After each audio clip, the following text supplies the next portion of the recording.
Although no one ever wants to hear spoilers before going to the cinema, part of the fun is the anticipation of what's to come. Everyone has their own theories and expectations, but sometimes these stretch far beyond the individual and are almost assumed by the majority of a movie's audience. Not all of them actually come to fruition, however. So, with that in mind, here with movie moments everyone was waiting for that never happened. Elena's appearance in Uncharted. After years in development hell, after going through multiple script changes, multiple directors, and even changing Mark Wahlberg's role from Nathan Drake to that of Sully, Sony's Uncharted movie finally released in 2022. It was a fun outing that certainly featured a lot of the game's elements, but rarely did the characters actually feel like their PlayStation counterparts. Drake and Sully's backstory was changed completely, Wahlberg couldn't have felt less like Victor Sullivan, and Chloe was portrayed as younger than she ever was in the games. The biggest crime, however, was completely omitting Elena Fisher from the movie. With the post-credits scene, there was certainly a return for the franchise Teased, and it's unlikely that Sony would want to throw everything into the first movie with their eyes firmly set on potentially multiple sequels. However, Elena is just as important a character as Nate and Sully, and to omit her entirely from the first movie was a shock. Including completely original characters but not one of the central protagonists from the series is one thing. But surely she was going to be teased after the credits, right? No. Instead, this sting was used to name-drop Gabriel Roman and show off Sully's moustache. Tom Cruise's Iron Man joins the Illuminati. Doctor Strange in the Multiverse of Madness. A great many fans were actually expecting to witness Tom Cruise shake up the cinematic system during a certain MCU offering. On the back of Patrick Stewart's Professor Xavier making a jaw-dropping appearance as the assumed leader of the Illuminati in trailers for Doctor Strange in the Multiverse of Madness, rumors of Tom Cruise rocking up as a Tony Stark/Iron Man variant, acting as a knowing nod to his almost casting as the hero years earlier, began to understandably intensify. But despite the film's screenwriter Michael Waldron actually running this much-wanted development by Kevin Feige, he later informed Rolling Stone that Cruise was likely never a possibility due to his shooting of the next few Mission Impossible flicks at the time. What a downer. The newborn in Rosemary's Baby. Rosemary's Baby begins with the titular character and her husband moving to an apartment, hoping to start a family. After Rosemary falls pregnant, she feels like everything is working out perfectly. But after a series of disturbing events, Rosemary suspects her neighbors intend to harm her unborn child. Little does she know that the tenants' true intentions are far more disturbing. Just before she comes to term, Rosemary discovers the residents in her building are Satanists. Not only that, they intend to worship Rosemary, believing she is carrying Satan's offspring. After she gives birth, Rosemary gazes at the baby, clutching her face in horror. Although we never see the child, Mia Farrow's haunting expression conveys what she is looking at is not of this world. According to producer William Castle, the scene was supposed to depict the child as a monstrous demon. Director Roman Polanski vetoed this idea, however, believing the scene would be more powerful if left ambiguous. Even though it was disappointing not to see Rosemary's Baby, it was the right move. Because the whole story had built up to this moment, it would have been a shame to ruin it with a shot of a baby in unconvincing makeup. The Avengers charge in Wakanda in Avengers Infinity War. For Avengers Infinity War, the titular team was pulled apart. Thor and Hulk were off-world, Clint had retired, and in the wake of Civil War, Team Cap scattered with Steve and Tony no longer on speaking terms. However, they were all going to have to come back together with others to fight Thanos. No one quite knew what this would look like or how the likes of the Guardians, Doctor Strange or Black Panther would be integrated. However, there was a scene in the Infinity War trailer that teased a group of heroes running into battle in Wakanda. Following Captain America were Bucky, Natasha, Okoye, T'Challa, Rhodey, Sam and the Hulk. With the exception of the Hulk, since the other guy refused to show his big green face after losing to Thanos, all of these characters were in Wakanda for the battle. But this scene never transitioned from the trailer to the movie. As confirmed by the Russo brothers, there was never any intention for this shot to hit the cinemas. Instead, it was filmed specifically for the trailers as something of a misdirect away from the true events of the film. I mean, that is dedication, isn't it? Not only did they film a masterpiece of a two-part story, they also had time to film fake scenes as well? What? Dinosaurs actually trying to coexist with life on Earth. Jurassic World Dominion. Dinosaur diehards the world over would have likely given just about any dodgy development that unfolded over the course of Jurassic World Dominion's 146-minute runtime a solid pass had it simply stuck to what it said on the tin. Said tin, in the form of the prior film's closing sequence and the most recent entry's many trailers, told the story of dinosaurs now being unleashed on our own world, with humans and the many other species of animal on the planet now being forced to coexist with the prehistoric beasties. Instead, outside of a few fleeting sequences involving bizarre dino wrangling and laser-guided raptors on the streets of Malta, most of the Jurassic action is once again lazily focused on an enclosure sealed off from the rest of civilization. And rather than the feature and sometimes feathered players being the center of attention, a swarm of genetically altered locusts act as the film's real substantial threat to overcome. Then, just to really rub it in, fans are once again teased with the film they wanted all along, with a closing sequence depicting the likes of a Mosasaurus deep-sea diving with some whales. We wanted this. No showdown with the main villain in The Invisible Man. In The Invisible Man, Cecilia has grown tired of being abused by her partner, Adrian Griffin, which encourages her to leave him. When Adrian seemingly takes his life soon after, Cecilia feels like she can finally be at peace. But after Cecilia and her friends are attacked by an unseen force, she realizes Adrian is pursuing her while wearing a light-cancelling suit that renders him invisible. No one believes Cecilia, causing her to become alienated from her friends and eventually locked up in a psychiatric ward. When her invisible stalker comes for Cecilia, she kills him and tears off his mask. To Cecilia's confusion, she discovers her tormentor is Adrian's brother, Tom. When the police storm Adrian's home, they find him alive, claiming he has been held prisoner by his sibling. Although the cops accept this explanation, Cecilia is convinced the Griffin brothers took turns stalking her while wearing the cloak device. Pretending to take Adrian back, Cecilia agrees to have dinner with him. Using the invisibility suit she stole earlier, Cecilia slits Adrian's throat, making his death look like a suicide. Although Cecilia battles an invisible man in the climax, there's no such showdown with Adrian, which is odd. A major death at some point. Captain America: Civil War.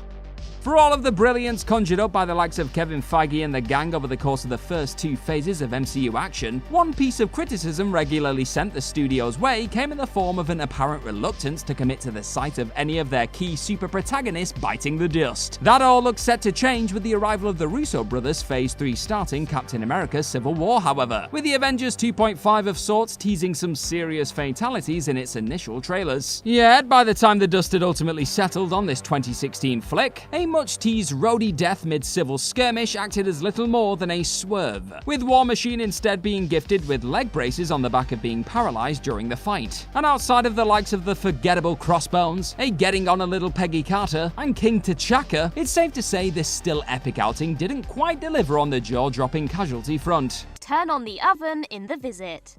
The Visit opens with teenage siblings Becca and Tyler heading to Philadelphia to stay with their grandparents, who they've never met. Although Becca thinks her Nana and Pop Pop are pleasant at first, she gets worried when they start acting increasingly volatile. So when Nana asks Becca to get inside the oven to clean it, she's understandably cautious. Although the viewer suspects Nana will do something sinister, the scene ends with Becca unharmed. However, any horror fan will suspect this oven scene was mere foreshadowing. And sure enough, Nana asks Becca to clean the oven from the inside once again during the climax. By this point, we already know that the elderly couple are simply posing as the kids' grandparents and intend the children harm. Because of this, viewers are certain Nana will switch on the oven while Becca is inside so she can roast her alive. So when Nana slams the oven door shut while Becca is inside, you assume she'll turn up the heat. Instead, she cleans the exterior before letting Becca out. Because the director had no intention of giving this moment any payoff, you have to wonder why he set it up, not once, but twice. A seventh member of the team in Justice League. Justice League was a mess of a movie that suffered from crippling issues both on screen and off it.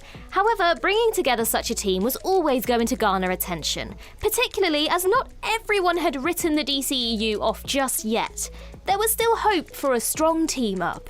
Batman, Superman and Wonder Woman had already worked together, and in spite of Clark Kent's death in Dawn of Justice, all three were always going to appear. Add in Cyborg, Aquaman and The Flash, the metahumans previously teased, and you had the entire team.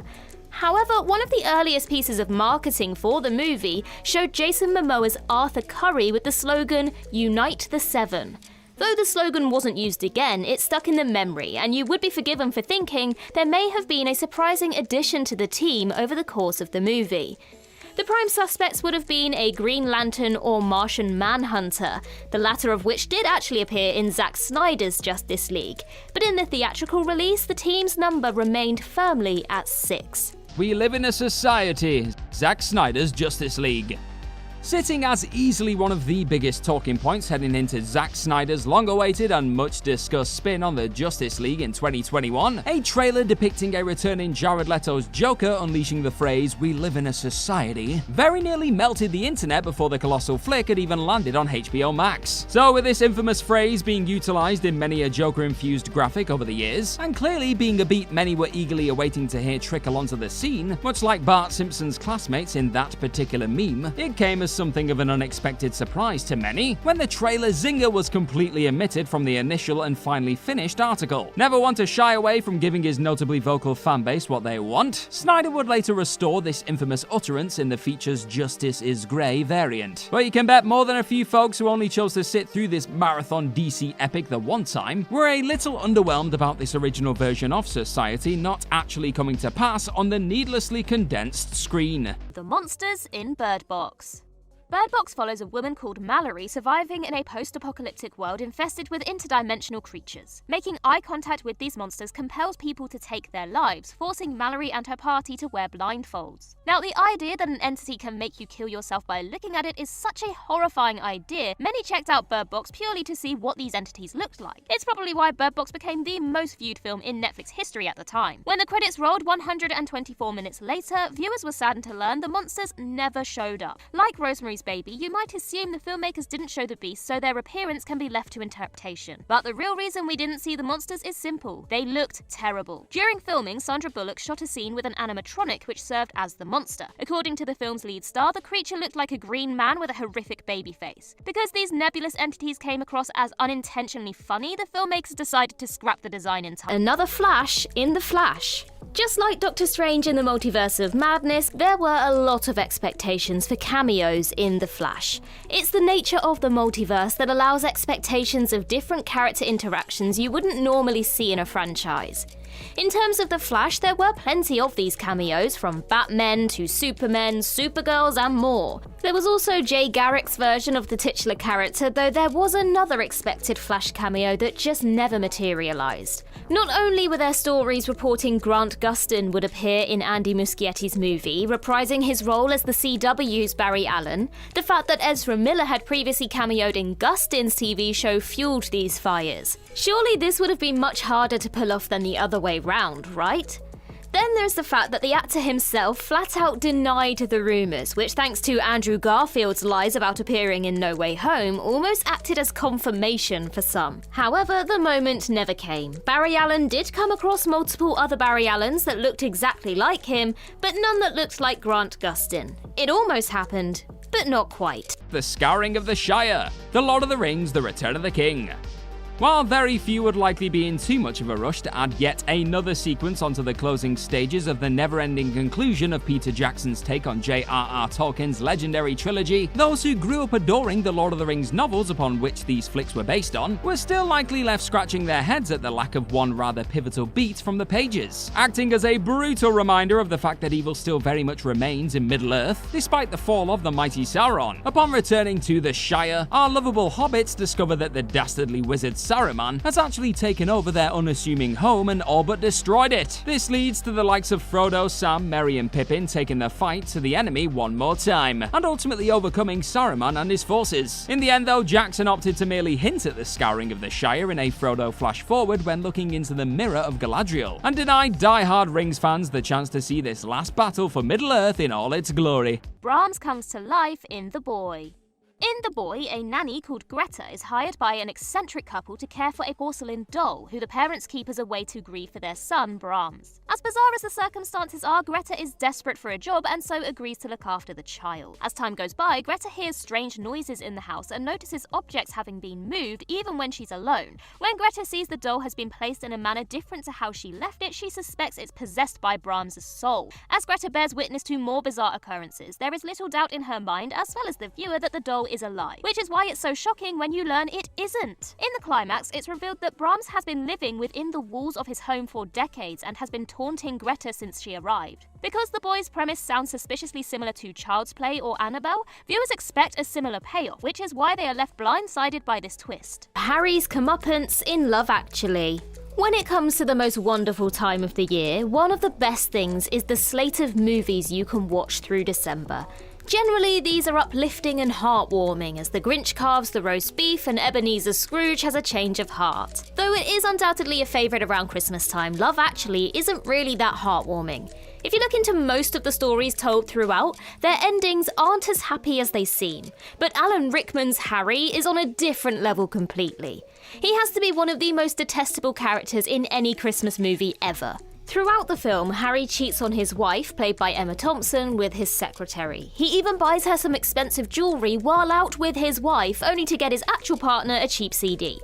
He is the kind of villain that audiences love to see get their comeuppance. And surely Emma Thompson would deliver, right? It's a Christmas movie after all, and she needs a happy ending. Even after she confronts him about the affair, however, Harry faces absolutely no consequences. The two stay together in what is sure to be an unhappy marriage, disappointing audiences every single year. A Need for Speed Top Gun Maverick.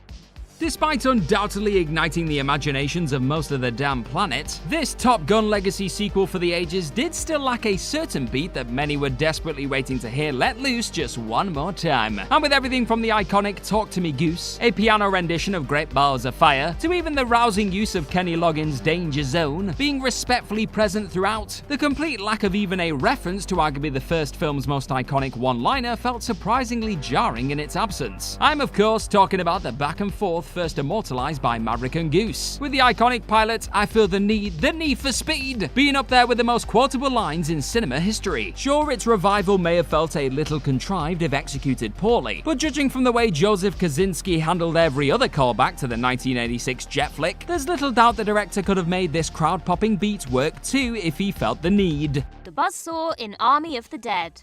Army of the Dead has an infuriating habit of teasing an intriguing subplot but never expanding on it. When we learn some zombies are robots, we assume there will be some big reveal at the end, and sadly there's no payoff. One character mentions how inactive zombies come back to life if exposed to rain. Although viewers expect this piece of exposition to be important, it's never mentioned again. Halfway through the movie, we discover the undead are procreating, making them far more dangerous. Once again, this plot thread goes nowhere. Also, there's UFOs in the opening scene, no idea why. But none of these potential narratives have less payoff than Van der Rohe's buzzsaw. Because Van der Rohe keeps bragging about his pride and joy, you assume this custom-built Deathblade will massacre a legion of flesh-eaten husks during the showdown. Instead, this buzzsaw is used one time to cut a hole in a wall. Even though we were promised the ultimate zombie weapon for over 2 hours, the buzzsaw doesn't kill a single zombie. Not only is this anticlimactic, it's downright confusing. Why did the filmmakers incorporate this weapon in the first place if they had no intentions of using it? Deadpool's cameo in Logan. After the huge success of his first solo movie in 2016, the world wanted to see more Deadpool. More accurately, the world wanted to see Deadpool interact with Wolverine. Logan was referenced several times throughout the movie, and with the bad taste left from X-Men Origins still lingering, something needed to be done. Just 1 year removed from Deadpool's first proper cinematic appearance came what was thought at the time to be Wolverine's last.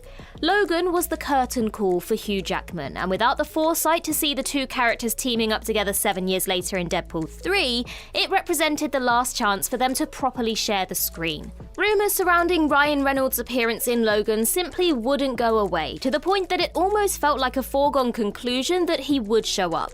Thankfully, that wasn't the case. There couldn't have been a bigger gulf between the tone of Deadpool and that of James Mangold's Logan, and the gritty dystopian future was absolutely not the place to bring in the merc with the mouth. Arguably the best X-Men movie Fox ever put out was better for omitting Deadpool. Deathstroke vs. Batman, Ben Affleck's Batman movie. There was once a time when Warner Brothers were very much set on the idea of Ben Affleck helming a solo outing for his version of the iconic Bat. That would see said caped crusader come up against a rather mouth-watering obstacle, as teased in the end credits sequence that followed a deeply lackluster first crack at a DC EU Justice League. Joe Manganiello's Deathstroke was very much set to duke it out with Bruce Wayne over the course of said Bat flick, with the actor himself noting how the flick would have been a dark story, involving his Slade Joseph Wilson dismantling Bruce's life from the inside. Inside Out. In the end, this project and a proposed solo spin-off wouldn't ultimately see the light of day, with Affleck dropping out as director of The Batman and ultimately being replaced by Matt Reeves and Robert Pattinson in both the director and leading man positions respectively. And for all those hoping to witness a long-awaited skirmish between the two DC titans in Zack Snyder's Justice League, the sight of the duo fighting for the same side in that film's nightmare epilogue acted as little more than a consolation prize. The full moon in The Wolfman. There are certain movies that are so iconic you pretty much know the whole story even if you've never seen them. Everyone knows Planet of the Apes takes place on Earth. Darth Vader is Luke Skywalker's father and the Titanic sinks long before they watch these films. If you've never gotten around to checking out The Wolfman, there's one thing you would bet your bottom dollar on. The main character transforms into a werewolf during a full moon. But if you watch this 1941 classic, you'll be amazed to see no such scene exists. In fact, there isn't a single shot of the moon. The reason why the full moon isn't depicted in The Wolfman, despite being a staple in the lore, is simple. It wasn't a part of the mythology at the time. Instead, our protagonist Larry Talbot becomes the Wolfman at certain times of the year when the wolfbane blooms and the autumn moon is bright. In the sequel, the mythology was revised, so Talbot turned into a werewolf when the moon is full and bright. Rey the Sith in Star Wars: The Rise of Skywalker. Overall, the Star Wars sequel trilogy did the impossible, and actually made the prequels look good.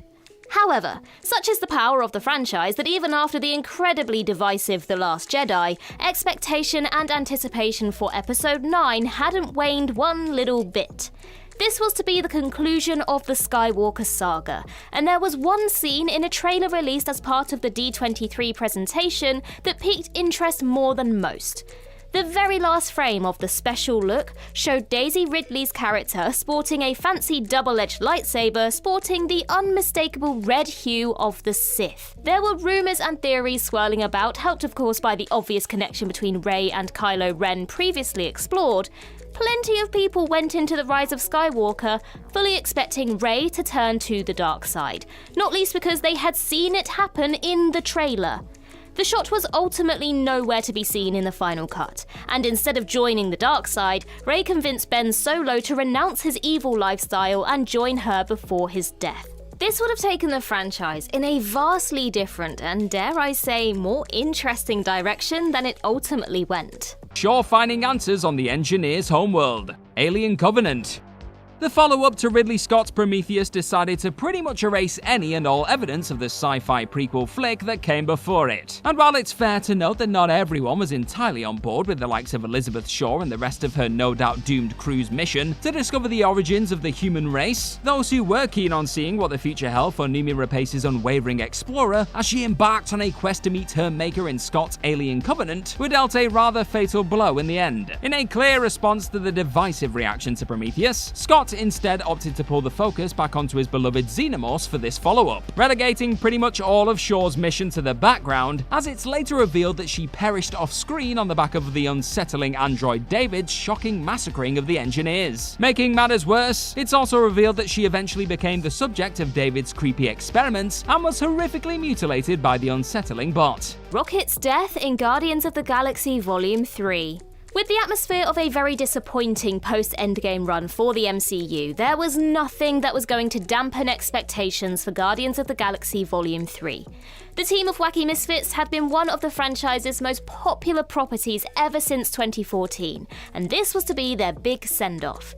In particular, James Gunn said in the build-up to the movie that the threequel would bring Rocket's story full circle.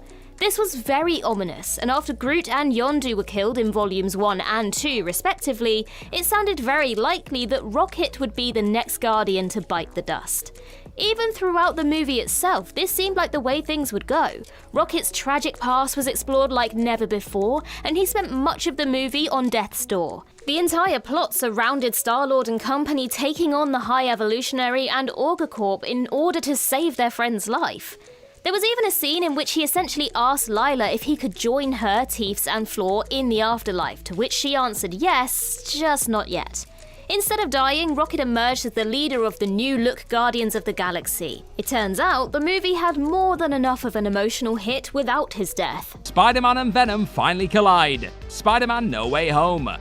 The sight of Tom Hardy's anti-hero eyeing up his next meal in the form of a certain Tom Holland's web-slinger in Let There Be Carnage's end credits scene was enough to leave even the most disappointed of Venom fans walking home with a smile on their mugs. After what felt like an eternity of teases towards a shared live-action Spider-Man universe, actually involving, the titular Marvel figure, it looked as though Sony and Marvel Studios were finally on the cusp of delivering a Spidey-Venom showdown in the upcoming No Way Home adventure. Despite the return of many a past Peter Parker and other notable antagonists from prior Sony flicks, however, Venom was nowhere to be seen in the film's epic climax. Instead, Hardy's Eddie Brock and Venom were left discussing the history of the MCU in general with a bartender before being sucked back into their universe in another end credits scene. Perhaps most frustrating is the fact that there were initially pitches to have Venom rock up in that Statue of Liberty skirmish at the end, but for reasons that may eventually become clear, the call was made to simply have him leave behind some symbiote goo instead. Who's Billy in Black Christmas?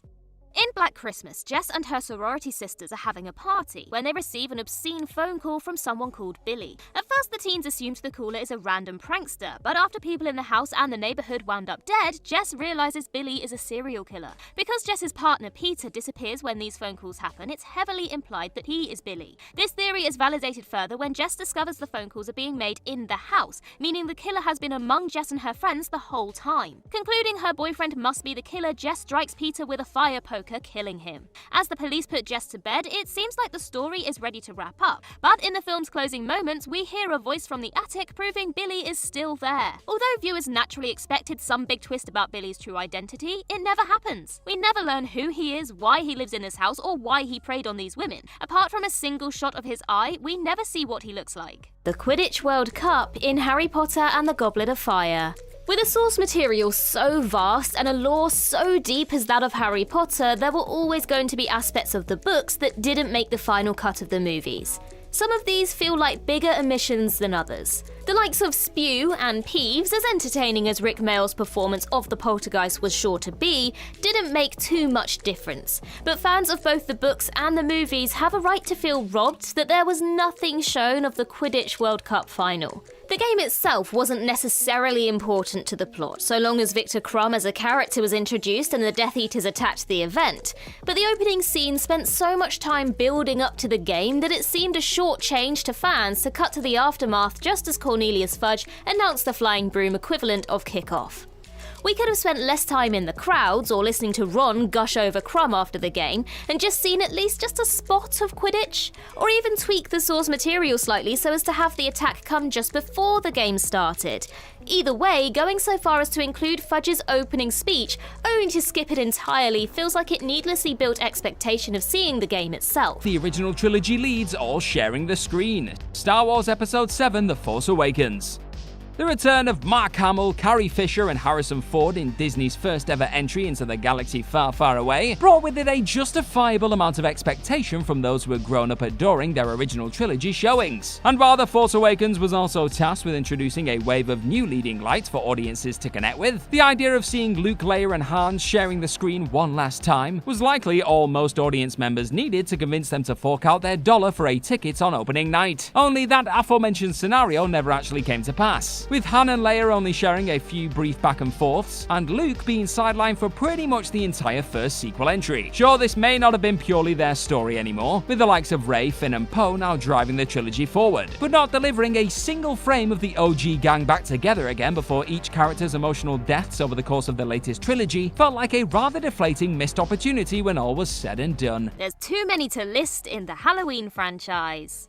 Although slasher fans were pumped to see the final installment in the Halloween series, many were outraged by how anticlimactic Halloween Ends was. However, one must remember John Carpenter's franchise has always been associated with disappointment due to its lack of payoffs. This all started with the third entry, Halloween 3 Season of the Witch. Based on the title, many assumed it was another sequel revolving around Michael Myers murdering the residents of Haddonfield. Only upon watching a threequel did viewers realise Michael wasn't even in it. In Halloween 4's climax, Michael's niece, Jamie, stabs her foster mother the same way Michael stabbed his sister when he was a child, hinting she's been corrupted by her evil uncle. Although this scene implies Jamie will become a serial killer, this plot point is dropped in Halloween 5. Halloween 5 also introduces the Man in Black, a cult leader who makes Michael kill to give his disciples power. Once again, this subplot is absent from Halloween 6, but does appear in the director's cut. Which brings us to David Gordon Green's recent Halloween trilogy. Although 2018's Halloween was everything fans could have dreamed of, the follow-ups sucked. Even though many expected Laurie Strode and Michael would have a rematch in Halloween Kills, the pair never meet.